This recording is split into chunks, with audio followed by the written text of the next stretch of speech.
komposisi lini bertahan yang dibangun dengan 4 back sejajar ya.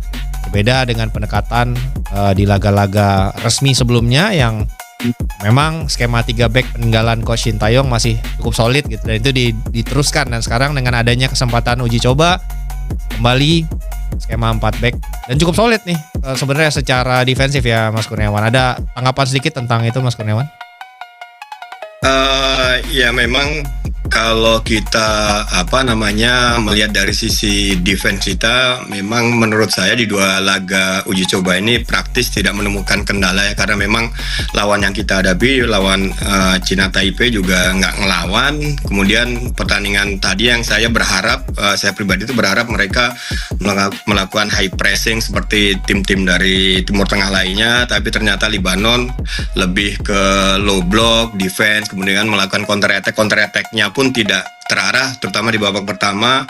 Dan menurut saya memang defense kita belum teruji lah menurut saya, karena memang lawannya tidak ngelawan menurut saya gitu kan. Walaupun sebenarnya ada catatan juga ketika di babak kedua pemain nomor 20 dari Libanon ketika melakukan counter attack sempat merepotkan gawang kita. Untung ada si Emil melakukan save, dan ini sebenarnya menjadi catatan juga bahwa ketika kita melakukan serangan atau full attack, balance-nya harus benar-benar dijaga gitu sih menurut saya.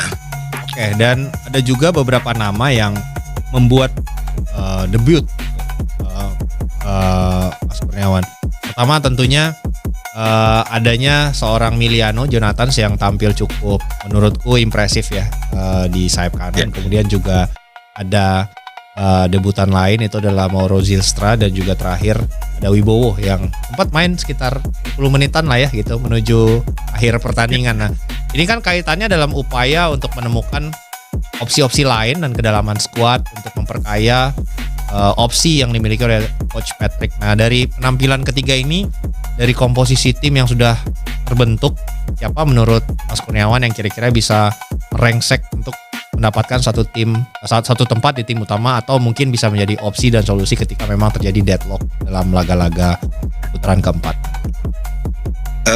Saya rasa ketika kita akan menghadapi Arab dan Irak yang mungkin cara bermainnya tentu akan jauh berbeda dengan Libanon. Mereka mungkin akan lebih open play, sehingga menurut saya adanya Miliano tentu akan menambah daya kekuatan kita, terutama di sektor kanan, karena tadi terlihat memang Miliano terkesan bermain sendiri gitu kan. Memang di situ tidak terdapat